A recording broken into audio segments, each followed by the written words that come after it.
Hey everybody, welcome to Hump Day Hangouts. This is episode number 490. I had to check right before and I couldn't believe it. I forgot we were so close to 500. So happy about that and happy to be here today and happy to be on the mend from a really bad head cold. Hopefully I don't sound too weird. I've got my own voice in my head and everything sounds funny. So I'm going to keep this relatively short today. We got a couple of announcements. Going to say hi to the guys and then going to let Bradley dive into the questions. Of course, if you have any questions you would like us to ask, you can go ahead and ask them ahead of time at semanticmastery.com/HD questions. Or you can just go to semanticmastery.com/HDHO. That's really your one-stop shop for all things Hump Day Hangouts, whether it's attending live or asking questions ahead of time. Because when we're live, you'll see this. When we're not live, we'll have a redirect and you can see the most recent Hump Day Hangouts. We've got a link to ask the questions ahead of time. We got all sorts of goodies and other stuff up there on the page. So with that said, just going to say hi to the guys. And then, like I said, a couple quick announcements and then we'll jump into questions. So Chris, how you doing today? Doing good. Glad to be here. Glad that I made it. Wasn't sure that I actually can make it because I don't know, Slack is not loading for whatever reason. But other than that, busy as usual. Just at a meeting on Local Fury as well. So quite some nice developments coming up there as well. So excited. Nice. Good stuff. Bradley, how about you? How are you doing? You're on the road, right? Yeah, I'm in Scottsdale right now for the SEO spring training event, uh, which starts on Friday, I think. Tomorrow night, I think there's some VIP event or something, but I can't because I got too many damn things to do. So, it's been a bit of a challenge. I'm 3 hours behind the Eastern time zone now, and I didn't plan for any of that. And so this entire week, I've had sales calls that were booked at 8 a.m. Eastern, so 5 a.m. Scottsdale time. So I've had to get up at 4 a.m. every day this week to do sales calls and everything else. And so I'm so screwed up. It's like you think jet lag. I'm just so screwed up right now, and everything's weird. It's like 1 o'clock right here, 1 o'clock in Yeah. the afternoon right now. And so when I'm done with this, it's normally dinner time for me. And so now it's like, what the fuck do I do? Yeah, it's And always all of kind of that. weird, right? I actually liked it because when I was on the West Coast, it'd be nice. You get started earlier if you're traveling, but then you're usually done earlier. So especially in the Yeah. winter, it's nice where you're like, oh, it's 2 o'clock. I technically am done. Yeah, it's weird. It's really hard to adjust. Unfortunately, it's just this week, and then next week I'm going to start headed back towards east.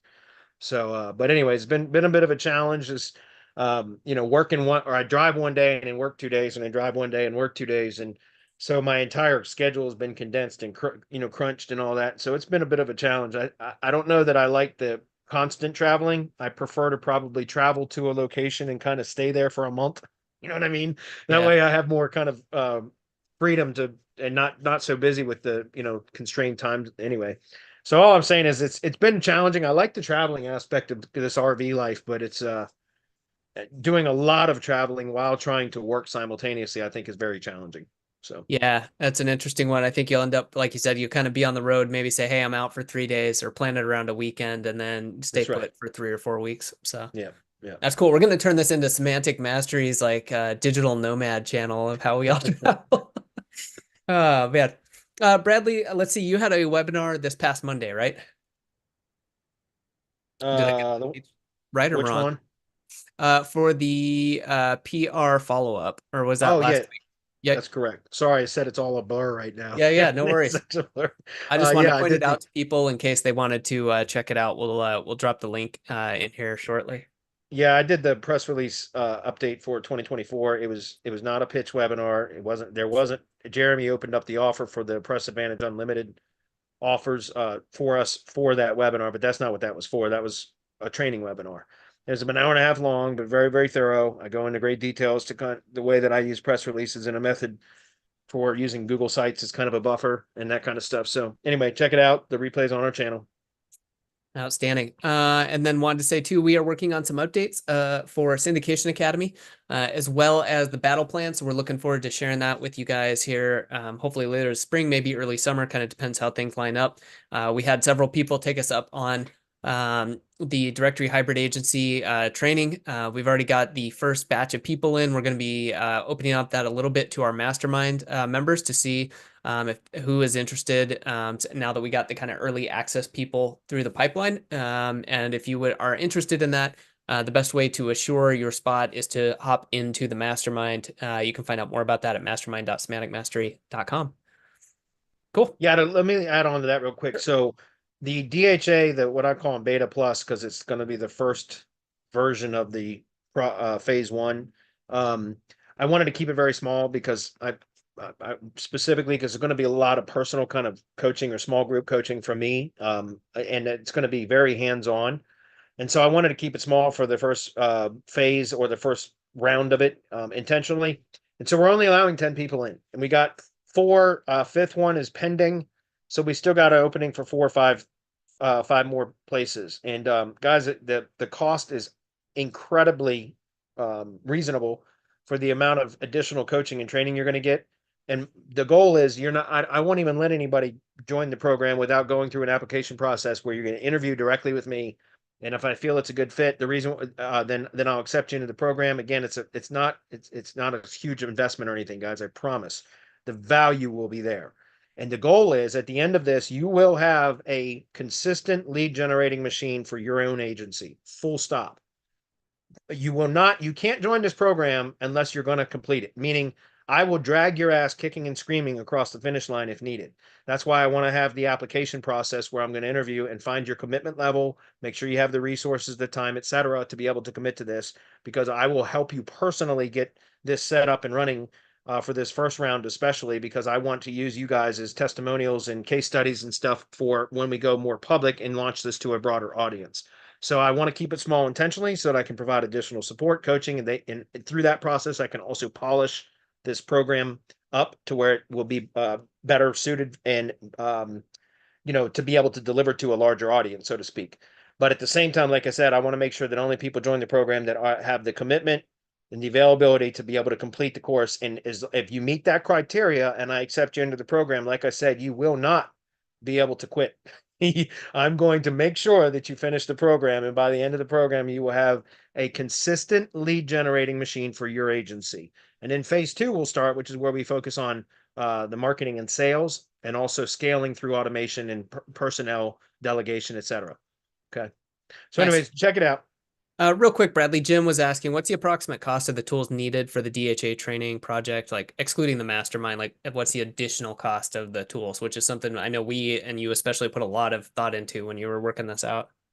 Yeah, if you are doing it all on your own, that's not part of our program, it's going to cost you roughly probably $500 or $600 a month in tools and everything else and subscriptions, and that's to build the whole machine and have everything operational. If you're doing it through our service, then there's the tuition fee for the phase 1 of the DHA beta program, which is a 3-month program. So it includes several services included in that tuition price. And on top of that, and we tried to include everything that we could into the tuition price for the program so that we could reduce the overhead expenses on the monthly basis during the time that you're in the program. But there are some things that we just can't incorporate into the tuition fee that you're going to have to absorb on your own. And so that's roughly $200 to $250 a month in addition to the program tuition, if that makes sense. And those are direct payments to like Instantly, for example, for the cold email app, that kind of stuff. Cool. All right. Well, that's it on my end. Any more announcements, guys, before we get into it? No, I don't have any. All right, let's do it. Jump right into it. Okay, cool. We don't have any questions today, guys, and I'm okay with wrapping up a little bit early today. So just want to be clear. We'll get through the questions that we have. One of them is going to be a little bit more thorough. Craig asked a question, and I know Craig's attending live about topic analysis, topic and category analysis, or research. And so I do want to cover that. So I'll do a little bit of training specifically about that today. But if we wrap up early, so be it. I'm happy with that too. I'm backed up right now. Plus, I still got to finish polishing my presentation for the SEO spring training event. I mean, my presentation's been built, but I've still got to polish it. So, and I've only got a day and a half left to do it. Anyway, to start with, the first question was from Alexander. He says, SKAG or not SKAG? That's the question. So for anybody that doesn't know what the hell he's talking about, that means single keyword ad group. I don't do those anymore. For many years in Google Ads, that's how I would set up search campaigns, was the single keyword ad group. Learned that from Perry Marshall, 80/20 Google Ads or whatever. Yeah, believe that's his name. It's been so long since I've read the book. Anyways, I learned how to do those kind of Google Ads campaigns using a single keyword ad group, which used to work. Google doesn't honor that anymore. When the algorithm changed from a keyword based algorithm to a basically an entity based algorithm, what I call a topic or category based algorithm, the single keyword ad group stopped working. They don't function like they used to. To clarify what I mean, guys, a single keyword ad group means when you create, for those of you that do YouTube ads, stand by for 1 second. I want to open a notepad file that doesn't have client project work in it, because I use notepad files for everything. So guys, if you understand match types in Google Ads, and this is again training, I'm answering the question, but at the same time I want to do some training on this because we have very few questions anyways. In Google Ads, there are 3 match types. There's broad match, phrase match, exact match. Okay, broad match is where, let's say, tree service, where I'm in Scottsdale, so let's say Scottsdale. That's where the search query could contain any one of those 3 keywords and or any one of those 3 words in any format, anywhere in the search query, and that will return. If somebody does a search and the search query contains tree, service, and Scottsdale in any order, in any rearrangement or whatever, it doesn't matter. As long as those 3 keywords were present, it would show your ad could get an impression for that search query. That's broad match. Okay, phrase match is this. And phrase match means that this particular phrase has to be in the search query in that order. There can be stuff ahead of it, stuff after it, or stuff ahead and after. But as long as this search query is intact in that order, in that overall search query, then your ad could get an impression. The last version of that is an exact match. That's this one.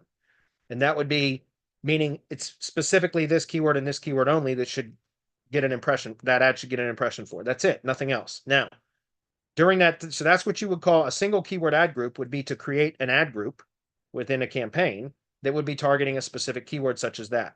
Okay. And previously, Google used to only return or show an ad, give an ad an impression for that particular search query or close variants of that. What is a close variant? Well, it used to be something like if I did tree service or tree services, right? Those would be close variants. And that's about it. Or you might see also tree service near me in that as kind of a variant as well, because that's kind of it's the same keyword search query, but now it's got kind of a location modifier to it, right? A near me modifier. But these were close variants. Now Google doesn't do that anymore because it's no longer a keyword based algorithm. And this is actually how I discovered this, but was through Google Ads. It wasn't through SEO. When I discovered the algorithm had shifted from kind of a keyword based algorithm, it was because of Google Ads that I discovered this. Seriously, because I run Google Ads for some clients. And I used to always do single keyword ad groups. And all of a sudden I started noticing in my keyword search queries reports, which showed in the Google Ads platform, that the search queries that your ads got impressions and or clicks for, right? You can go in and look at the search queries, the specific queries that generated the impressions. And I would go into my single keyword ad groups and started noticing that my single keyword ad groups, because by the way, guys, I used to do one for tree service, tree removal, tree trimming. So a separate keyword ad, single keyword ad group for each one of those very specific keyword types, because I would have a separate dedicated landing page for tree trimming, one for tree removal, one for tree service, one for stump grinding, right? So it'd be separate, very specific keyword ad groups, single keyword ad groups that would then have their own dedicated landing page. But when all of a sudden I started noticing, and I believe it was around October or so of 2022, is when I noticed all of a sudden that these types, all of a sudden I started seeing tree removal, right? Tree cutting. I started seeing tree trimming, tree pruning, tree care, arborist, arborist service, all these different kind of keywords. And even though I had separate keyword ad groups for each one of those keywords, I started seeing the same search queries appearing across all single keyword ad groups. And that's when I started investigating it.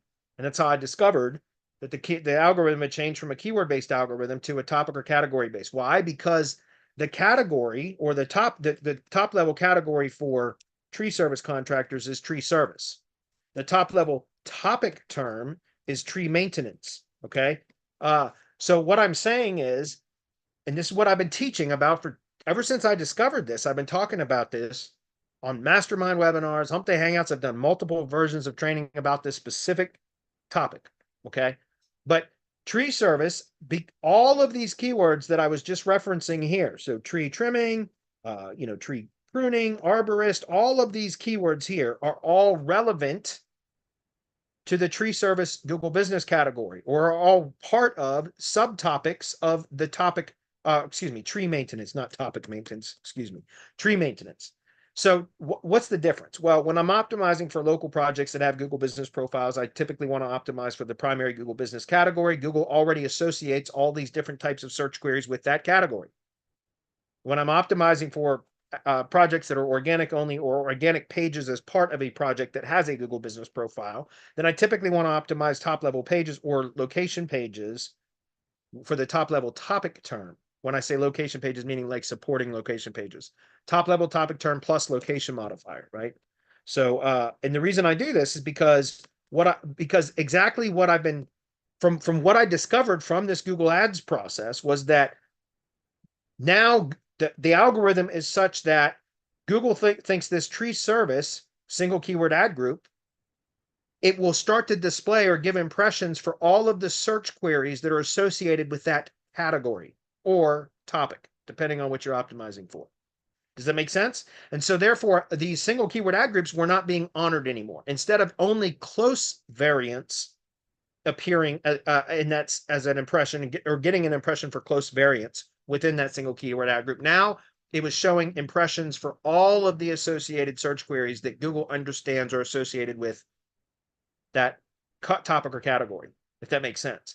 And so the whole point that I'm trying to make here, guys, is this is actually how I discovered this, was through Google Ads, because all of a sudden, all my single keyword ad groups were not, I was seeing all kind of mixed search queries or impressions for, even though I had very specific and unique dedicated single keyword ad groups. And so I was going in and adding negative keywords to each one of the single keyword ad groups to try to restrict Google Ads from showing impressions from one single keyword ad group for another search query that already had its own single keyword ad group. So it was an enormous amount of work to constantly be going in and looking at the search query report and pulling out the search queries that should not have been given an impression for that single keyword ad group and adding it as a negative keyword. And I was doing that across every single keyword ad group. So it was an enormous amount of work. And finally I said, fuck it, I'm not doing that anymore. And that's what I started testing on the SEO side of things with optimizing for topics or categories. So if it hadn't been for Google Ads, it would have probably been fairly a considerable amount longer before I had discovered that, and before I'd even started testing with it. But that's why I'm talking about single keyword ad groups really aren't worth it anymore, in my opinion. Unless you're going to be very vigilant about going in and adding all those kind of negative keywords to the single keyword ad groups that are getting impressions for ad groups, for search queries that should have only been served for another ad group, if that's clear. So it's a lot of work, but again, if you're in a single industry, it might be worth it to try to build that out, because then you could just clone that campaign into different locations for different contract or companies, clients, etc. But if you're doing this across multiple businesses, multiple industries, I think it would be very difficult to try to work the single keyword ad group process into the way that ads work now, if that's clear. So hopefully that makes sense. I don't think it's worth it. In my opinion, it's too much work. I do think that you should still try to, optimize pages for targeted search queries as much as possible. But again, you have to be really vigilant about negative keywords and going in and adding them into the campaign then when you see them appear, so that you can have a higher ad quality score, because your landing page and all that kind of stuff matches the ad better and all that. So like I said, Google Ads is a bit of I can't get any consistent results out of Google Ads for search ads myself personally. It sucks. Some areas I do well and I can make Google Ads profitable.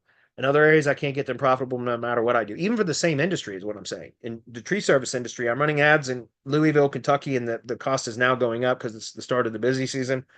A few weeks ago, I was getting really good, profitable leads from Google Ads that I was then reselling. Now in Northern Virginia, I can't do that. I can't get any Google Ads to be profitable on the lead gen side of things. I just can't do it. The cost CPC is too high. So again, it's just hit or miss. I can't get any consistency out of it on my own. That's why I still don't teach Google Ads, because I'm not consistent with my own projects, if that's clear. So anyway, it's a good question. Craig says, Are points of interest driving directions still effective for ranking a local GMB or G sites for a home contractor that does basements, flooring, painting, decks, etc.? I don't know. I've not done specific testing with driving directions only. Um, so I can't answer that, Craig. I don't know. I don't know. We do driving signals, not just driving directions, but actually we simulate driving through the Google Maps app with Local Fury. But again, it's more effective for storefront businesses than it is for service area businesses. We do still now we're doing some driving signals for service area businesses, but I intentionally keep that restricted to a very low volume because I don't want it to be considered an unnatural signal, and it can be. If you're able to generate driving signals from the address of the business out into the service area, that is more effective. And it's also more natural, especially if you can have the same driving signal, like from the same profile or set of profiles, because then that acts or simulates as if it's an employee of that business. And since it's a service area business, it makes sense to be having driving signals going from the business out into the service area. If it's a storefront business, our driving signals are very effective. Actually, that's why again. So for service area businesses, we're limited, and again, a lot of that's intentional on my part because I don't want to create what would be unnatural signals in any significant volume because then it can be ignored, if that makes sense. Then real natural organic signals can be ignored. I don't want to red flag any projects, if that makes sense. So we do driving signals that we've done a lot of testing with, but driving directions alone, I'm not sure. And maybe Craig, and I know you're here, so I'll check the comments. I know there has been a lot of over the years, a lot of training about just creating driving directions maps and then embedding those into pages. If that's what you're talking about, I don't know that that's still effective or not because I've not specifically tested that myself. The actual driving signals, though, that is effective. There's no question, especially if you can do it from profiles that are more validated than others, if that makes sense. So let me go check and see if there's any comments about that. Jasper says, yes, they have some positive effect. I mean, driving directions and points of interest. Again, and I believe Jasper. What's up, Jasper, by the way? If he says that, then I believe him because I know he does a ton of testing. I don't.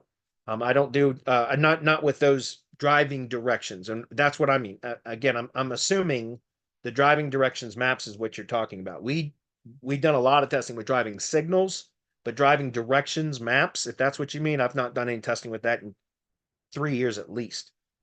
Years ago, that was very effective. If Jesper says it's still effective, then I believe it is. And by the way, I know that I don't manage the kind of fulfillment side of like the cloud stacks and geo stacks that we're doing as part of Local Fury signals.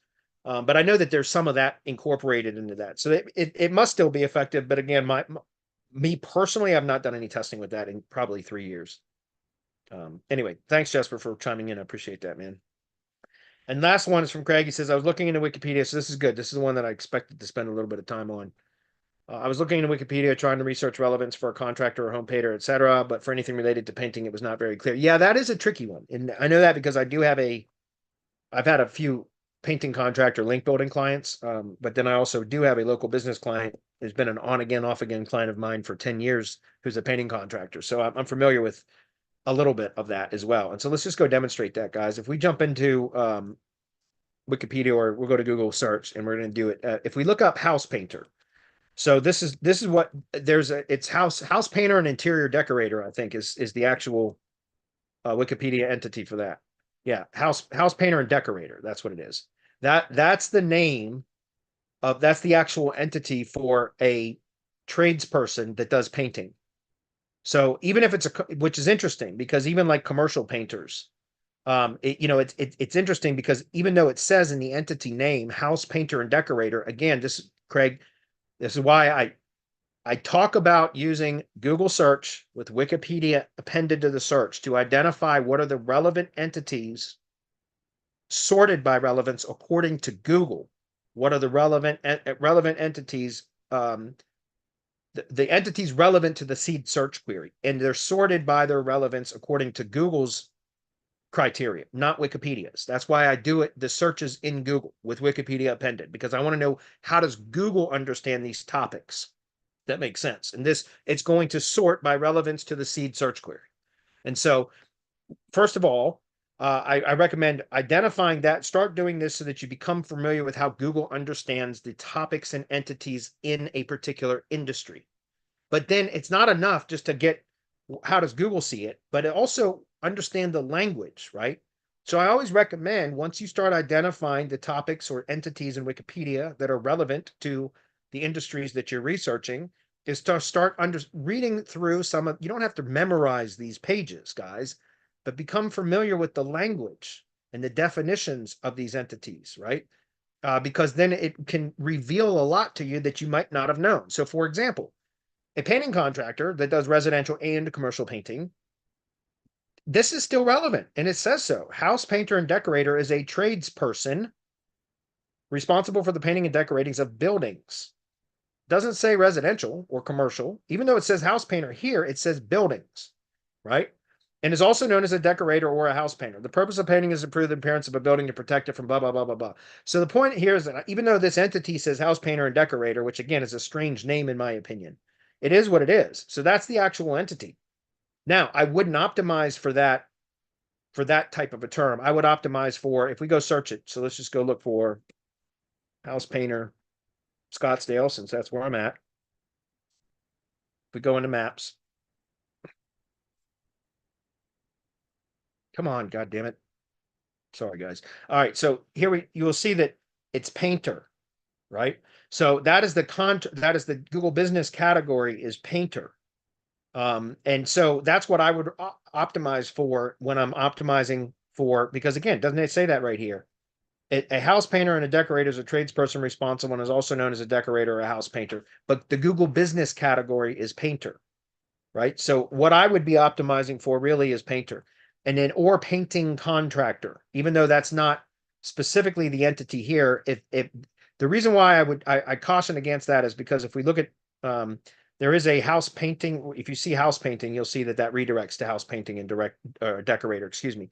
But if we look up, yeah, see painter, let's look for painter or painting, excuse me. The reason why I don't like to use painting alone as is because if you look at painting, you're talking about a piece of art. Does that make sense? But if you talk about a painting contractor, that changes the changes the meaning, right? So a painting contractor would be a combination of painting or house painter, really. And it really, honestly, that's what it would be. It would be house painting, a house painter and contractor would be a combination. If you had painting contractor, guys, let me kind of explain just so I don't cause any confusion here, guys. Let me just pull this up. If I look at plumber Wikipedia, for example, this is just a different category, I know, but this is to kind of reinforce what I'm trying to explain here. A plumber is a tradesperson who specializes in installing and maintaining systems used for potable drinking water, hot water production, sewage drainage, and plumbing systems. So a plumber. But if we go take a look at plumber Scottsdale. Okay, let me go into maps. Come on. It says plumber. Oh, God damn it. I said plumber. I should have looked up roofer. That's what I meant. I'm sorry, guys. Anyways, let me pull that up. It should have been roofer. I don't know why I thought about plumber, but it should have been roofer. If we go look at roofer, roofer is a tradesperson who specializes in roof construction, repairing, replacing, installing, all of that. So roofer. But if we go take a look at roofer Scottsdale, that's what I meant to say. Roofer Scottsdale. What is the category there? It's roofing contractor, right? What does Wikipedia say? Wikipedia says a roofer, roof mechanic, or roofing contractor is a tradesperson. So what I'm saying is a roofer is synonymous with roofing contractor, right? So or roof mechanic. So you could use any one of those three terms interchangeably in your optimization strategy. What I recommend is optimizing the SEO title for one, the H1 for a different variant, and the first H2 for the other version or variant, if that makes sense. Because now you're hitting all three of the synonymous terms for that specific topic, if that makes sense. So coming back to the house painter example, because that's what the question was about. What I would do is the house painter, wherever that went, let's go back to that here, which is a redirect, right, to that longer entity term, which I don't like. So house painting redirects to house painter and direct decorator anyways, right? So a house painting contractor would be the same as also, if we go back here and take a look up contractor, right? There's various versions of contractor depending on which context it is used. The context in which we would be using it would be general contractor. You only have to reference it as contractor. But, and again, look what the language says. A general contractor, main contractor, prime contractor is builder or contractor. So all of these terms right here are synonymous with general contractor. So you can use builder synonymous with general contractor. Contractor in the US and Asia is synonymous with general contractor. Does that make sense? So the point that I'm trying to make is you can create or combine specific topics to create something that is relevant to our industry, if that makes sense. So what I would do is I would do something like painting contractor, right? Or house painting contractor if it's specifically residential. Then I would probably do that. But you can also do house painter in that case, just straight up house painter, right? Because it says this as well. So anyways, that's all I'm saying is it is a little bit tricky. Sometimes you're going to find these. Another one that's very tricky is in the real estate industry, but especially the investors, the real like home buyers, house buyers, we buy houses, sell your house fast, all that kind of stuff. That's a very challenging industry to work in for topic and category optimization. This one's a bit challenging too. There can be some things that you can do as I just described. Some of them are a lot more straightforward, like roofing or roofer, plumbing, HVAC, tree services. All of those are a hell of a lot more kind of cut and dry, right? Simpler to, but this is one of those that's a little bit tricky. But anyway, all of that is to say, guys, you know, anytime I make a suggestion like this, it does require some additional testing, just to be clear. I'm still doing testing with the kind of site structures and everything that I've been teaching about for the last year and a half. I've actually got several more in progress right now that I'm building, testing some other kind of unique structures and things like that. So when I'm talking about doing topic and category optimization, I can provide recommendations based upon my experience with the industries that I've actually done testing with this type of a strategy in. But I do recommend every time that I do an audit or I do this kind of teaching, always disclaim it with like, hey, this is what I'm recommending, but you're going to need to test because as I've talked about with testing different configurations between the SEO title, the H1 and the first H2, just rearranging those can produce different results. And so again, as I mentioned before, when I was talking about roofer or whatever the hell it was, a roofer, roof mechanic, and roofing contractor, all three of those are synonymous with each other. So it might make sense to include variations of those in the SEO title, H1, H2, etc. That's clear. So anyway, but testing with different configurations as to what you put in the SEO title, what you put in the H1, what you put in the first H2 can yield different results. So that's why, again, I always recommend guys staying with one industry if possible, because then you'll have the ability, the time to be able to test these different kind of configurations across multiple projects to determine which produces the most consistent and the best results the most consistently, right? And I'm still testing in the tree service industry. I already have identified for 100% for certain the appropriate structure of the site structure, but now I'm still testing with kind of different ways to that same structure, but how to plug that structure into different scenarios. Should we be optimizing the homepage for a county level and in all of the city pages or cities within that county? Or should we be optimizing the homepage for the central city that where the GBP would be located if it has a GBP, and then all of the supporting location pages are the adjacent cities? Like I'm still trying to figure, could we do it at a regional level where the homepage is optimized for a region, and then we target for the city pages the major cities within that region? So again, I'm testing with several different structures right now to determine, or I know the structure. I'm testing different scenarios with that structure to determine what performs the best or has the broadest maps coverage with the least amount of pages, if that makes sense. So that's why I said, guys, I do like to provide a lot of training on this kind of stuff for the concept, but in your own respective industries, you're going to have to test with different configurations to determine what performs the best. But these are all really good starting points, is my point, is the whole point of this exercise here, if that makes sense. Okay. Okay, moving on. Yep. Okay. Hopefully that makes sense. If there's any questions, guys, we're going to wrap up a little bit early today, if possible. It looks like we will. David Morgan says, I can't answer the map question in 200 characters, but simply put, Google loves data. The more data and proper data in the pin will get the results you're looking for at Craig. Very good. Thanks, David. Cecilia was late. Cecilia, you will be reprimanded later. Let's see. During my search, I was getting lead paint. I'm not sure I understand that. Okay, sweet. All right, guys, I don't see any other questions. We are done early today, so let's go ahead and wrap it up. Yeah, I got too much work to do anyway, so appreciate you all being here. If you have any follow-up questions, you guys know how to reach out to me in the Circle community for those of you that are in there. Otherwise, come join us.